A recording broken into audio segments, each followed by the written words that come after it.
ese hombre era, tiene ni pie ni cabeza. Que nada, que fuimos transportados allí. ¿Allí te refieres al interior de Sí, la al interior de la nave. Yo me fui para casa. Sentí con el miedo que tenía, claro. Para mí, yo creo que vio algo que no era de este mundo. Ascendiendo de la tierra, de aquí, de la tierra nuestra. Teníamos un piso que daba hacia la ría de Vigo, a la montaña de Domayo, ahí cerca de Moaña, y efectivamente una noche como a las 10 me llama mi esposa que estaba viendo una luz grande que se movía por cerca de la torre de retransmisión que hay en ese alto de la montaña. Y efectivamente fuimos allí, los niños también, y entonces vimos como del objeto grande salían objetos más pequeños y volvían a entrar en la grande. Y después tuve noticias de un gran amigo, el hijo de una amiga de mi mujer, de allá de un barrio de Vigo, que él se dedicaba a pescar, y un amanecer sobre las 5 de la mañana en la ría de Vigo con otros pescadores vieron un objeto que salió del mar luminoso grande que iluminó toda la ría gigantesco. Y también tuve la noticia también que 2 policías de Vigo municipales que iban en una patrulla por el monte del Castro de Vigo que vieron también ese objeto sobre la ría de Vigo. Y además por lo que leímos, ¿no?, de los trabajos que hicisteis en aquel tiempo, además es que era variado, ¿no?, porque tenías testimonios de gente que literalmente les habían perseguido luces, a otros que incluso hablaban de humanoides. Bueno, me viene a la cabeza, por ejemplo, el caso de Chandresa de Queixa, ¿no? Es decir, 2 ancianos que observan 2 humanoides pegados, que además es algo como, bueno, pues como muy bizarro, ¿no? Sí, el caso de Chandresa de Queixa ocurre ya al final de la oleada, es uno de los últimos. Pero a lo largo de la oleada hubo casos, bueno, humanoides, y entre ellos está el caso de Ferrerías, que es muy, digamos, para mí es muy importante por las circunstancias que lo rodearon, precisamente, y por la descripción que hace el testigo. Que, bueno, ya te comentaré, pero se trata de una descripción que encaja punto por punto con algo verdaderamente inverosímil. Que no se le podía ocurrir a ese hombre ni en una probabilidad de 1 entre 50.000 trillones, es imposible. ¿Cuántos casos en total se pudieron recoger a lo largo de los meses que duró la oleada? De lo que fueron avistamientos de luces, de lo que fueron avistamientos en el suelo, incluidos los casos de humanoides, aproximadamente 450 casos. ¿450? Sí, en 5 meses. En 5 meses. Incluso me da la sensación de que el impacto que provocó en la opinión pública fue tan brutal que recuerdo que hasta los carnavales de ese año el disfraz más demandado sí, es cierto. Era el de extraterrestre, ¿no? Sí. Bueno, es que hasta vinieron de una televisión rusa a entrevistarnos aquí a Lugo y a ver si ellos pillaban algo también en aquello. Recoger testigos de zonas rurales, sea Galicia o Andalucía o cualquier otro lugar de España, le da un toque de autenticidad, porque en los años 90 no teníamos, como ahora, la posibilidad de comunicarnos a través de las redes sociales, de los teléfonos móviles, de los ordenadores, sino que estábamos en el aislamiento. Y ese aislamiento era una garantía de que no había una influencia de la ciencia ficción, del cine, de los relatos que se estaban escuchando ya en las grandes ciudades. Por lo tanto, da un plus de autenticidad. Bueno, Marcelino, cuéntame, ¿para qué hemos venido aquí? Bueno, hemos venido aquí para que veas el lugar, para que estés in situ donde ocurrieron los hechos quizá más impactantes de la oleada, el aterrizaje de una nave con 8 humanoides aquí en la localidad de Ferrerías. Creo que en toda la oleada no se produjo algo similar. O sea, que el impacto que tuvo fue tremendo. Desde tu punto de vista, ¿es el caso más importante de todos los que ocurrieron? Sí, es el más importante de todos. El más importante porque realmente, por el número de humanoides que se vieron en este... Claro. Y luego, la forma en la que se desarrollaron los hechos y las coincidencias que trajeron esos hechos. Que no me las puedo imaginar como que el testigo se lo haya inventado. Es completamente imposible. O sea, el testigo es fiable. Muy fiable, totalmente fiable. O sea, yo creo que José Manuel siempre ha dicho la verdad. Para mí, las veces que lo entrevisté a lo largo del tiempo, que fueron bastantes, durante años, que pasaba por aquí, lo volvía a entrevistar, es que no añadía ni quitaba nada de lo que sucedió. Absolutamente nada. Y o sea, mantenía el mismo relato. Claro, el paso del tiempo puede hacer que olvides un detalle, que no, era lo mismo siempre. Por tanto, el tío no mentía, pero sí de claro, no mentía. ¿Y dónde ocurrió esto? Aquí mismo. Pues vamos para allá. A mí no me cabe ninguna duda que en Ferrerías aterrizó un ovni del que descendieron varios humanoides, por varias cuestiones. En primer lugar, por las huellas que encontramos en el terreno. Además, nosotros llegamos al día siguiente de que se produjera ese aterrizaje y tuvimos la oportunidad de observar no solo las marcas del tren de aterrizaje de ese objeto volador, sino también las pisadas enormemente extrañas de esos tripulantes de ese objeto volador. La luz era muy enorme, muy grande, una gran expansión y toda blanca. Una esfera muy blanca. Y tenía un sonido como a vegas de trozos de miel. Pero un sonido muy grande, muy enorme. Pero es que además José Manuel Castro no fue el único testigo, sino que hubo más personas en la zona que observaron esa bola luminosa que acabó aterrizando en el terreno de José Manuel Castro. Pero es que hay más, porque a 2 kilómetros en línea recta de Ferrerías hay una base militar de comunicaciones. Y varios militares de esa base de comunicaciones tuvieron la oportunidad de ver un objeto volador alrededor de una de las antenas de comunicación de esa base, objeto volador que luego tiró hacia la zona de Friol, hacia la zona de Ferrerías. Pero es que hay más, porque días antes y días después del aterrizaje, en esa zona se observaron muchos ovnis. Marcelino, ¿qué fue lo que pasó aquí en este lugar? Pues aquí la noche del 7 de marzo, a las 0:20 de la noche, aterrizó un objeto enorme en forma esférica que llevaba 8 individuos en su interior. Tenía el tamaño de una casa de 2 plantas, según el testigo, y él pudo observarlo perfectamente desde ahí, a 50 metros de distancia. O sea, José Manuel estaba por allí. Sí, a 50 metros. Y el aparato estaba encima de aquel monte. Sí. Él comenzó a oscilar el aparato y él le hacía señales con una linterna diciéndole que bajase. Estaba allí en esos coches y yo le decía, baja, una linterna que tenía roja, era que me acuerdo ahora. Que bajara, baja. Y claro, vi que venía hacia mí, cago en Dios. Fue cuando me escapé. Y el aparato bajó en vertical hacia la cúspide de los pinos, sí, y vino en vuelo rasante hasta aquí, hasta esa finca que está aquí. Y ahí mismo se quedó quieto, pero girando. Y en el interior, según el testigo, había 8 individuos. Y giraba y hacía el zumbido de un enjambre de abejas, según él, o algo parecido al centrifugar de una lavadora. Giraba muy despacio y, según él, los individuos que estaban dentro no se caían. 3 estaban verticales en el centro y 2 tumbados contra, digamos, la esfera de cristal, ¿no? Uno enfrente del otro. Medirían aproximadamente entre 2,5 metros a 3 metros de estatura. Y la esfera giraba, ellos se mantenían en la misma posición sin que les afectase, digamos, la gravedad y caerse. Y en ese momento se abre una rampa de luz de colores del arco iris hacia esta finca que estamos aquí. Justo aquí. Justo en esta, sí. Y por esa rampa bajan 3 individuos de unos 90 centímetros de estatura, con las manos puestas, uno en el hombro de los otros, según el testigo, como si estuviesen jugando al tren. Yo me fui para casa, sí, con el miedo que tenía, claro. Y desde la ventana yo vi que andaban por aquí todo, circulando. Dentro del aparato salieron 3, esos 3 hombres que salieron de allí del aparato ese. Eran igual que monos, iban 3 formados, y iban saltando igual que monos. Al llegar al borde del haz de luz y tocan lo que es el terreno, el físico, la finca, ahí comienzan a botar los 3 sin separarse de esa postura, como jugando al tren. Llevaban los tobillos juntos, las rodillas flexionadas, unos trajes oscuros ajustados y una especie de casco pequeño que les embutía la cabeza. Y la posición era esta, sobre los hombros del otro uno y otro. Una posición muy similar a una pintura que hay en Tassili que tiene 11.000 años de antigüedad. La región de Tassili al-Najer, en el sur de Argelia, es considerada la capilla sixtina del arte rupestre y uno de los lugares más extraños del planeta, porque aquí el hombre del pasado representó sobre los abrigos de montaña lo que observaba a veces en los cielos, y lo que veía eran seres de un tamaño superior a los habitantes de la zona, que parecían llevar escafandras y que además, como una especie de monstruosos polifemos, tenían un solo ojo. En este lugar encontramos escenas que despiertan demasiadas preguntas, como esta, que es conocida como el rapto, en la que vemos a estos seres de cabeza redonda que parecen conducir a varias mujeres al interior de algo parecido a burbujas.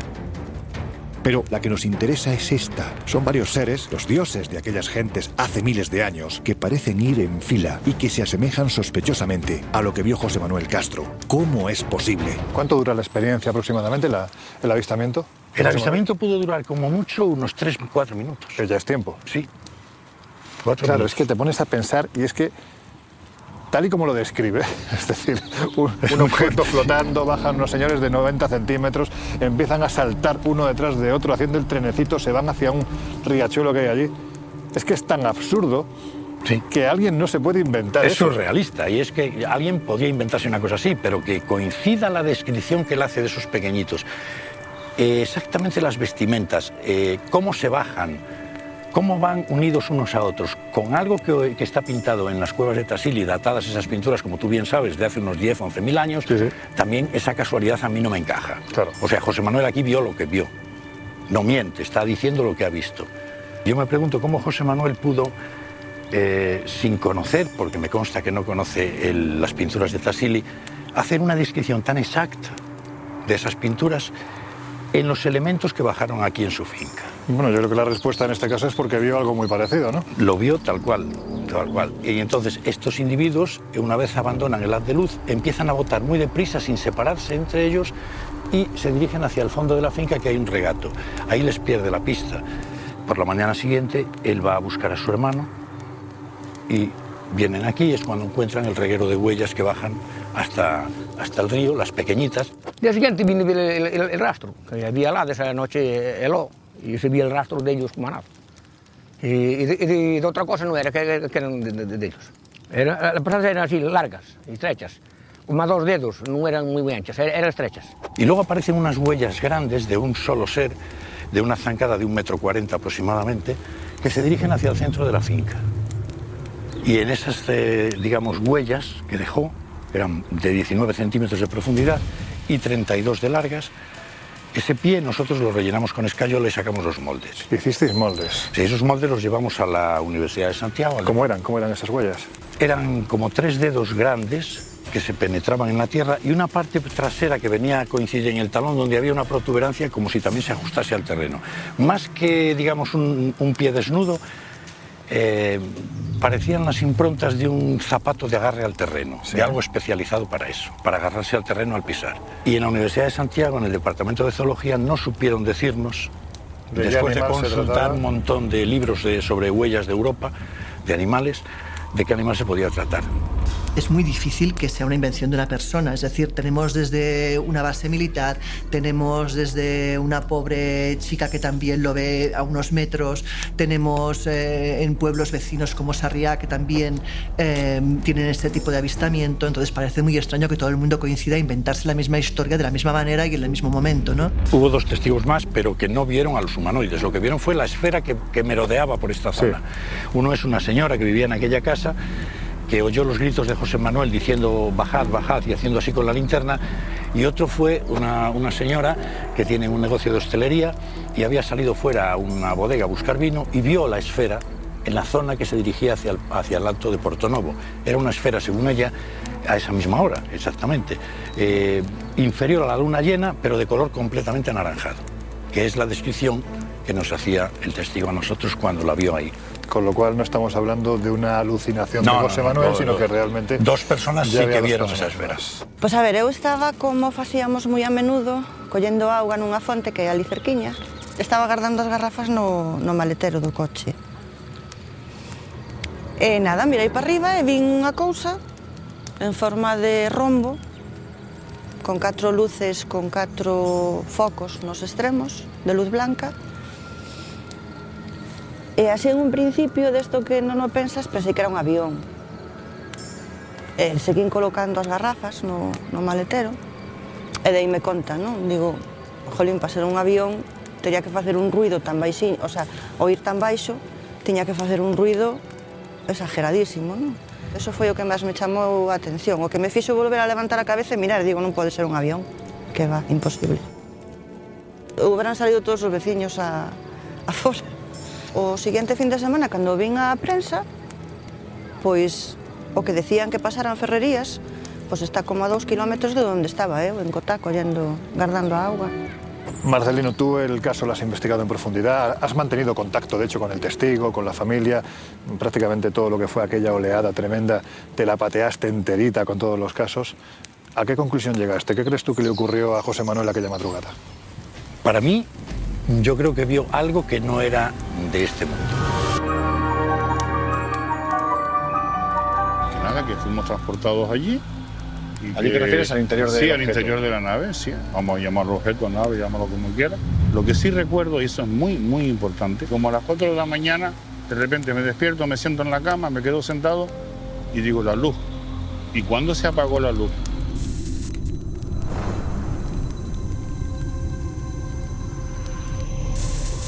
José, ¿quién fue Paco Padrón? Bueno, Paco Padrón es una figura importantísima en el mundo de la radiodifusión y la comunicación en Canarias. Esa es la faceta menos conocida de un personaje que se convirtió en clave dentro del mundo del misterio. Él y otros compañeros fueron citados justo aquí, a través de un medio del que vamos a hablar más adelante. Fueron citados por los extraterrestres un día determinado y en este lugar concreto. Sí, esta es una historia realmente apasionante porque es historia viva del misterio en Canarias y a nivel nacional. Son citados en un lugar que ellos no sabían que tenía una tradición previa de lugar encantado, de lugar mágico con ciertas historias anteriores, muy antiguas, y viven una experiencia que se convierte en un clásico de los encuentros cercanos, incluso de las abducciones, cuando prácticamente en España no se hablaba de encuentros de este tipo tan cercanos y mucho menos de contacto directo con tripulantes dentro de las naves. O sea que se puede decir que, de una forma u otra, ellos, sean lo que sean, acudieron a la cita. Efectivamente, tú lo has dicho, no sabemos quiénes son ellos, pero a la cita acudieron el día, en el lugar y a la hora prevista. En aquel tiempo la Ouija era un instrumento más de la investigación, como perfectamente podía serlo una cámara de fotos. A través del tablero se producían contactos de todo tipo, incluso con seres que decían proceder de otros planetas. Por eso nuestros protagonistas no dudaron a la hora de seguir las instrucciones que algo o alguien les estaba dando. Al fin y al cabo, se trataba de un encuentro previa cita. Suso, ¿cuánto tiempo hace que no vienes aquí? Uy, desde la fecha de Marra. Estamos hablando de 45 años. Lo que ocurrió aquella noche está considerado un clásico de la historia de la ufología en España, porque el avistamiento fue espectacular, tanto que provocó que durante años esta playa se convirtiese en punto de reunión para quienes deseaban encontrarse nuevamente con ellos. Y se produjeron más avistamientos, pero los protagonistas de aquella primera noche fueron 3 amigos cuyas vidas cambiarían para siempre. Suso Santos fue uno de ellos. Jamás ha hablado, jamás hasta hoy. Ha caído la noche en la playa de La Tejita y hoy, cuando se cumplen 40 años de aquella experiencia, nos encontramos con él en el mismo lugar donde sucedió todo. Yo me imagino que esto no tiene nada que ver con cómo era entonces, ¿no? En absoluto. Esto es una playa ahora turística 100%. Entonces, no, venir aquí era una aventura. Este era un lugar, aparte que la playa es grande, pero un lugar recóndito. Tenías que venir a Almeda, ¿no? En carretera asfaltada, después tenías que remontar toda esa montaña roja que la llamamos, sí, por una pista de tierra infernal para llegar aquí. Y claro, ¿verdad? Era complicado, ¿no? Sí, no era fácil, y menos de noche. Vosotros no queréis contactar, simplemente queréis investigar. Investigar porque ¿qué había allí? Y de repente un día largamos los deditos allí, ¡pam!, en el vaso, y sale OPAT, como suena, OPAT 35. Una especie de ordenador, porque claro, de entrada era como que no era un personaje, sino un ordenador, pues. Y más, con el nombre que nos puso, pues más bien parecía una cosa técnica, ¿no? Sí. OPAT 35. Bueno, de sopetón nos tropezamos con el tema OVNI, con aquel bicharraco que decía llamarse así. Aparte de eso, pues nosotros curiosos queríamos ver, queríamos observar, queríamos que aquello fuese a más. Pues venga, cita. Pues nada, llegamos por ahí para acá y llegamos hasta 10 minutos tarde sobre la cita. Y nos enteramos de los 10 minutos tarde, porque claro, cuando bajábamos ya bajando aquí en la montaña, sí, resulta que vimos ahí un pedazo de bicho que pensamos que era un barco. ¿Y justo aquí enfrente? Aquí mismo, aquí, sí. Es que tú ves la luz aquella ahí, de un velero que hay ahí, pues bueno, ahí. Pero era muy grande, ¿no? Llevamos el tablero con nosotros porque era la manera que teníamos de comunicar. O sea, ¿traéis la Ouija? Claro, porque al final teníamos varias. La de campo era, pues nada, una chapa marina con las letras pegadas y el vaso, que siempre era especial, el vaso. ¿Y os pusisteis a hacer aquí la Ouija? Sí, pero dentro del coche. Dentro del coche. Claro, bajamos la pista, llegaba hasta ahí, yo atrás, Paco, Emilio y yo, el tablero aquí. Y eso estaba ahí, nosotros pensando que ya se había acabado otra vez la experiencia, porque había un barco ahí. Y ahí empezamos, venga, tablero aquí, en las rodillas mías, porque yo en el sillón de atrás, y yo viraba para atrás, los dedos, pam, pam, y aquí yo empezaba a pa. Y lo primero que dice, llegaste 10 minutos tarde. ¿Y dónde estáis? Y el vaso salía, estaba mirando porque tenía el tablero en mis rodillas, ¿no? ¡Bum! Y se caía al suelo del coche, vengo otra vez. ¿Pero dónde estáis? Salía del tablero. O sea, que era como si estuviera señalando allí, a la luz. A la luz no, al trasto. No era una luz, era un pedazo de bicho que había ahí. Ah, que sois vosotros los que estáis ahí. Sí, el vaso. Siempre al centro, y del centro sí, no y las letras, ¿no? Bueno, cada vez que tocaba el sí, pues eso. Y nos podéis hacer una señal. Y recuerdo que el vaso tocó el sí, y justo tocando el sí, del centro del aparato que estaba ahí, porque tenía como 2 luces así, en el centro de esas 2 luces se encendió otra, más grande incluso que las 2 que estaban ya ahí, digamos, de situación. Enorme en el centro. Bueno, vale, el vaso viene al centro. Aquí está encendido. ¿Lo puedes apagar? El vaso vuelve otra vez, toca el sí. Y se apaga. Se apaga. Bueno, ¿lo puedes encender otra vez? El vaso va y toca el sí. Automáticamente otra vez, ¡wow! Se vuelve. Enciende. Vuelve al centro. ¿Lo puedes apagar? La secuencia siempre era la misma. Sí, y se apaga. Tercera vez. Hay un foco que sale de donde salía esa luz central. Sale un foco que ilumina ahí enfrente, justo la montaña roja, y se puso sobre el coche. ¿Llegó hasta vuestra posición? Sí. Nos alumbró. Y ya el tablero no funcionaba. Ya el vaso empezaba a tontear, a dar vueltitas, ¿no? Pam. Miro para adelante, ¿no? Miro para abajo. Porque claro, ellos estaban mirados hacia mí. Yo lo tenía siempre enfrente del trasto, ¿no? Y en esto que agacho la vista así, a ver qué decía el vaso, no decía nada, levanto la vista y ahí no había más nada ya. Desaparecido. Había desaparecido. Pero desaparecido en el agachar la vista y volver a levantar. Al otro día me estaban esperando, llego a la oficina yo. Ellos habían hecho ya un cálculo horario antes de llegar yo. Pero después lo hicimos los 3. Y coincidimos en que por lo menos mínimo faltaba 1 hora. O sea, habíais perdido 1 hora del tiempo. 1 hora sí, si no era 1 hora y media.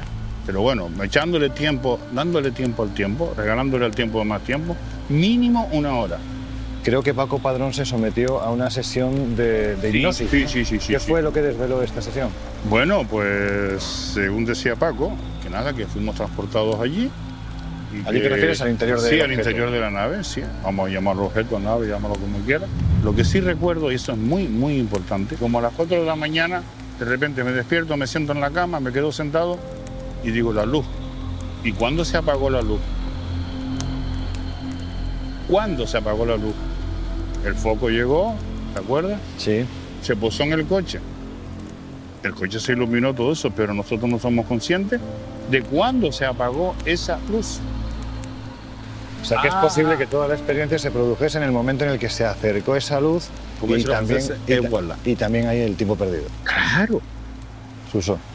Dígame. ¿Por qué no has contado esto en 45 años? Bueno, no sé, que tampoco estaba yo de exhibicionista por ahí, porque sabes a lo que me refiero, sí. ¿no? Yo, por ejemplo, programas en la tele, que aquel cree y el otro no cree, que aquel... Yo, perdón, pero si estoy hablando contigo precisamente porque no se trata de eso, porque si no te habría dicho, conmigo no cuente. Oye, Suso, y después del tiempo que ha pasado, la pregunta difícil. Dilo. ¿Qué crees tú que había detrás de esas luces?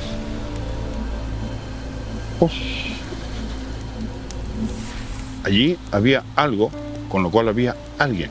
45 años sin hablar públicamente, sin regresar al lugar donde ocurrió todo, donde ellos, una noche inolvidable, decidieron confirmar a 3 jóvenes que ya estaban entre nosotros. El lugar es tremendamente especial y reconozco que el personaje ha logrado conmoverme. Es la sensación que se percibe cuando alguien cuenta la verdad. El caso Manises es, sin duda alguna, el incidente ovni más importante de la ufología en nuestro país. Ocurrió la noche del 11 de noviembre de 1979.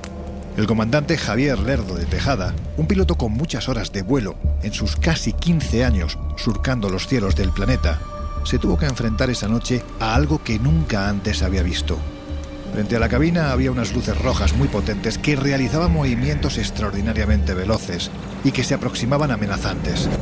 Así fue la conversación entre el comandante Lerdo de Tejada y la torre de control del aeropuerto valenciano de Manises, sobre cuya vertical se encontraba el avión Super Caravelle con 109 pasajeros a bordo.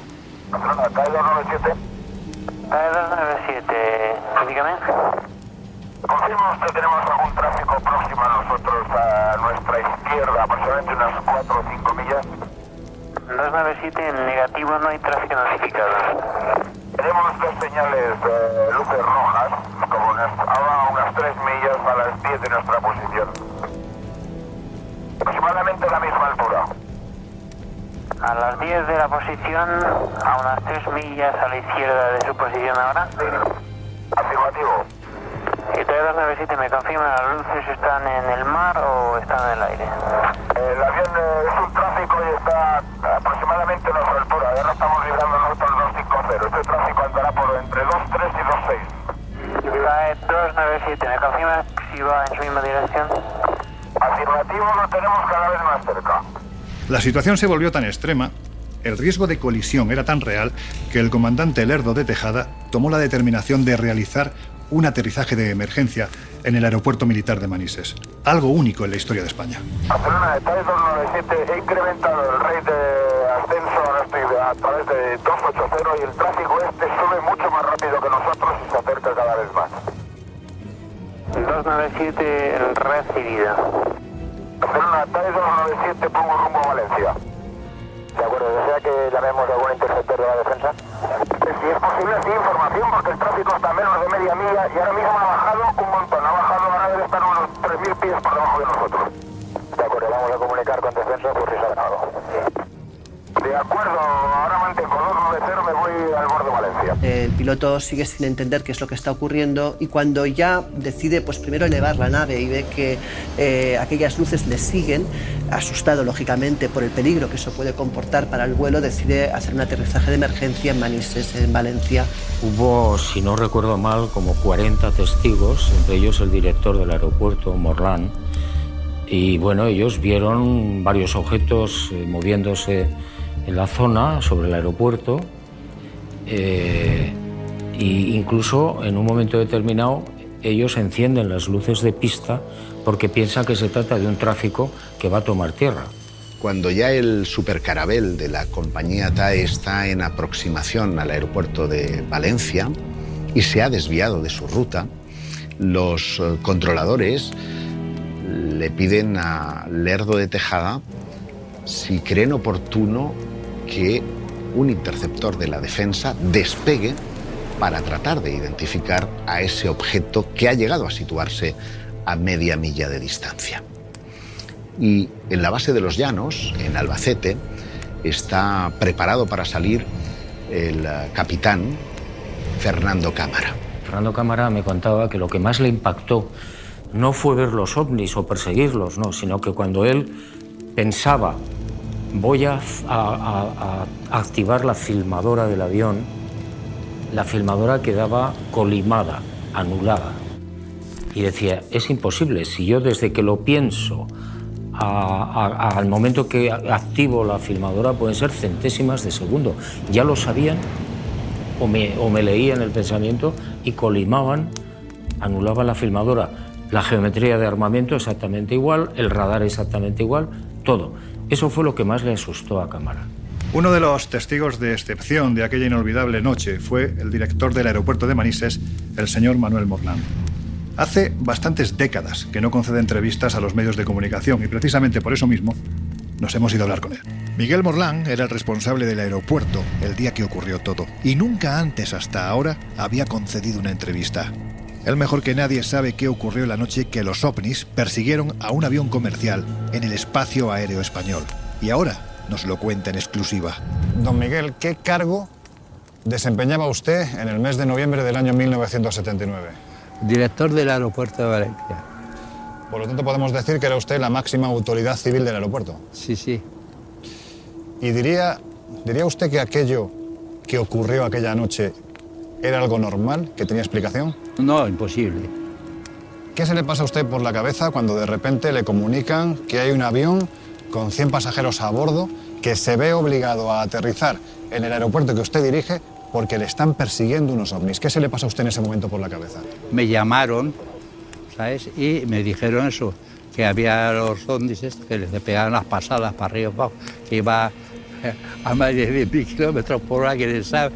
Y entonces que subían, que bajaban y que entonces se habían asustado los pilotos y que habían cambiado rumbo a Manises, por lo cual cuando vino ya teníamos preparada la pista, teníamos todo preparado.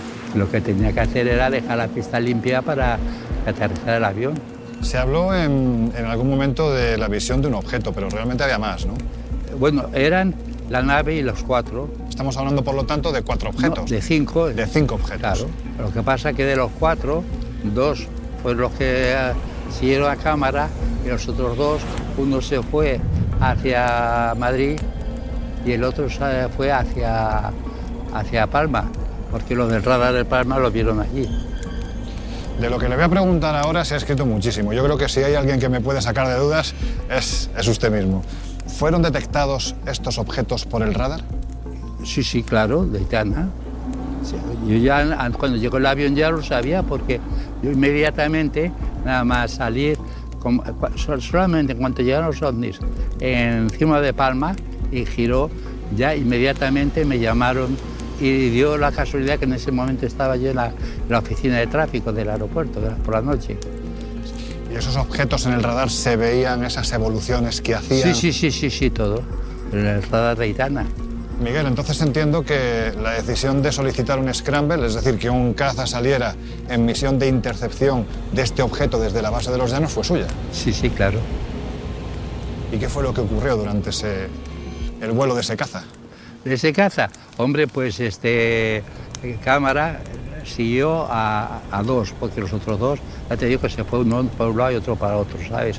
Y entonces lo siguió y entonces cámara llegó hasta Tortosa, luego hicieron a Mahón y vuelta para acá, ¿sabes? Y entonces ya llegó el momento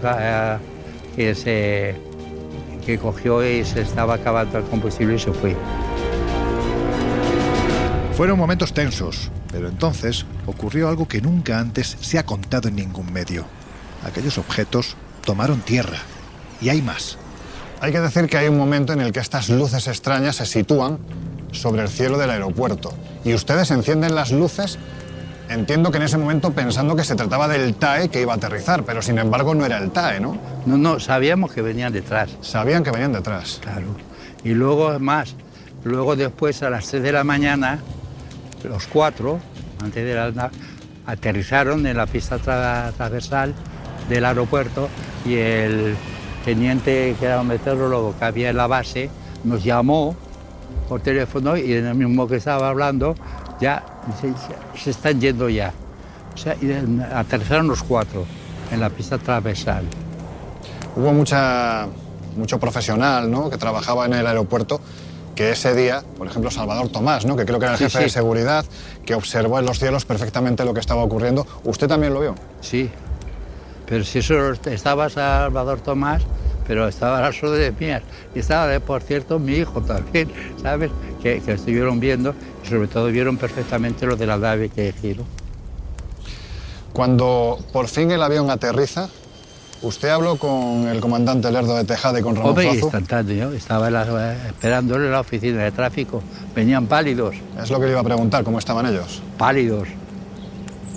Y había de los pasajeros, iban durmiendo y entonces, como aterrizaron con mucha velocidad, pues entonces se movió el avión, del miedo que traía, aterrizaba a toda marcha, y entonces había 2 chicas austriacas que me dijeron que habían estado viendo por la ventanilla todo. Miguel, cuando en el año 92 el Ejército del Aire, a través de su órgano de inteligencia, el Mando Operativo Aéreo, decide desclasificar los informes vinculados al asunto de los ovnis, y usted, me imagino, que habrá tenido acceso al informe de Manises y ve lo que cuentan y las explicaciones que dan, ¿qué opina usted? No, es que yo eso no pasé de ello. Yo pasaba de los informes. Yo como sabía lo que sabía, la verdad, no necesitaba leer informes ni nada. Pero usted sabe que hay una vertiente más crítica con este caso, que asegura que estuvieron literalmente viendo las luces de una refinería de escombreras en Murcia. Eso no tenía pie ni cabeza, lo de escombreras. Sí, entre otras cosas porque entiendo que un piloto como cámara sabe distinguir perfectamente lo que es un objeto fijo en el cielo a un objeto que se está Pero moviendo. si además no se ve, comprendes, por donde pasaron no se ve. Ese hombre no tiene ni pie ni cabeza. Entonces, desde su punto de vista, después del tiempo que ha transcurrido, que entiendo que usted habrá pensado mucho en aquel día, usted es ingeniero aeronáutico. Sí. Fue director del aeropuerto de Manises, cuando se produce además el conocido como incidente de Manises.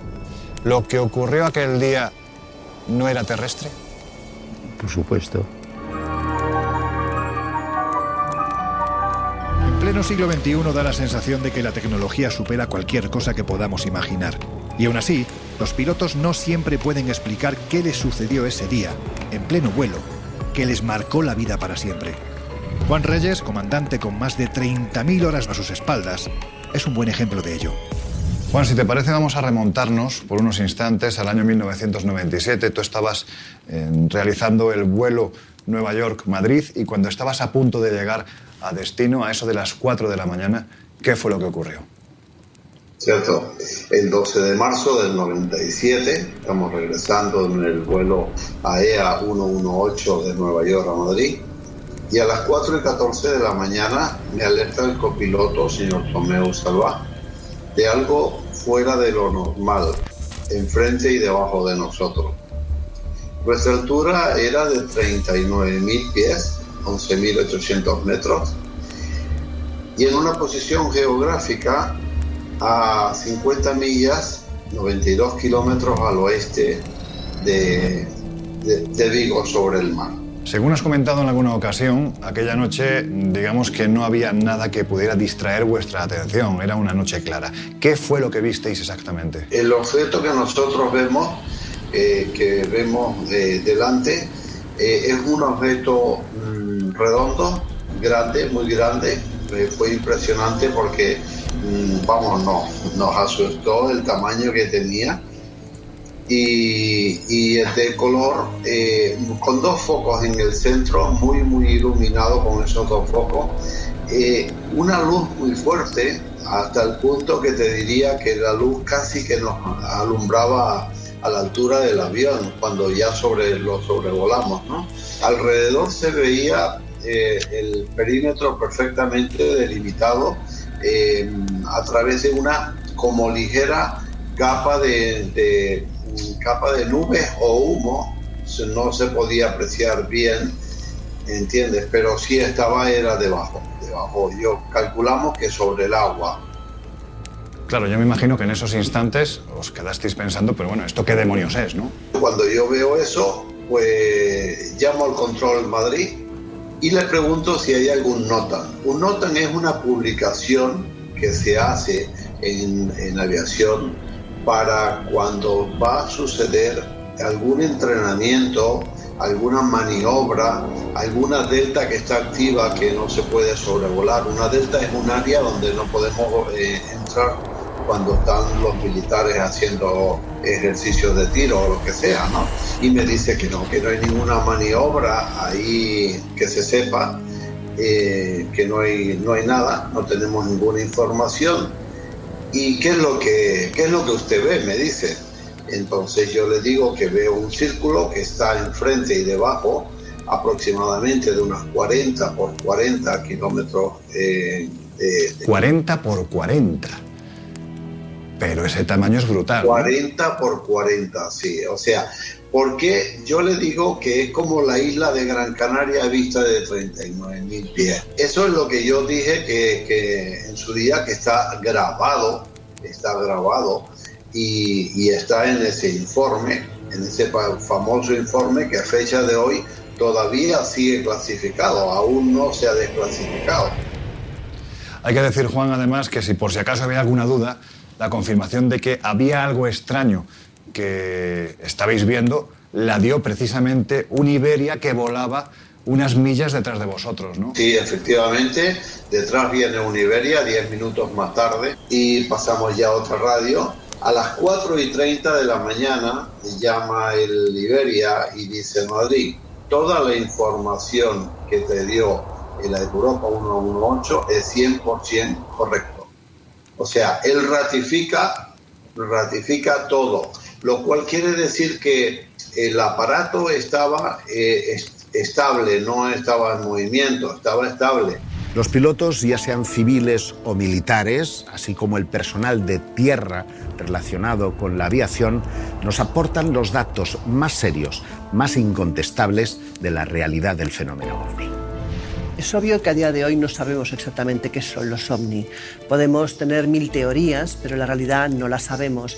Si alguien ha estado más en contacto con esa realidad, posiblemente son los pilotos, porque son esa gente que surca los cielos y por tanto comparten el mismo medio. No hay ninguna duda de la realidad del fenómeno OVNI y de la interacción del encuentro de estos objetos voladores no identificados con aviones civiles y militares. Son miles y miles y miles y miles los casos de los que disponemos, y muchos de esos casos fueron investigados por los militares de prácticamente todos los países del mundo, han elaborado informes sobre esos casos y han sido dados a conocer. Por lo tanto, no hay ninguna duda. Sin menospreciar a los testigos que alguna vez se han enfrentado al misterio de los objetos volantes no identificados, es evidente que los pilotos, por su conocimiento de todo lo que sobrevuela nuestras cabezas, son testigos de excepción. Y como hemos visto, no siempre pueden explicar qué fue aquello que un día inolvidable apareció cuando menos lo esperaban, rompiendo en 1000 pedazos las leyes de la aeronáutica y seguramente rompiendo en 1000 pedazos su rutina diaria. Como hemos visto, la mayoría coinciden que no existe ni antes ni ahora una tecnología capaz de descender y ascender miles de metros en cuestión de segundos, sin que ello suponga un riesgo vital para quien tripula dichos artefactos. No al menos una tecnología humana. Por tanto, y sin más opciones posibles, los pilotos que han sido testigos se plantean otras posibilidades. Por ejemplo, que inteligencias de otros mundos habitados estén surcando los cielos de nuestro planeta, utilizando una tecnología que avalaría esta arriesgada propuesta. Y aunque suene a ficción, la realidad, a día de hoy, es tozuda y contundente.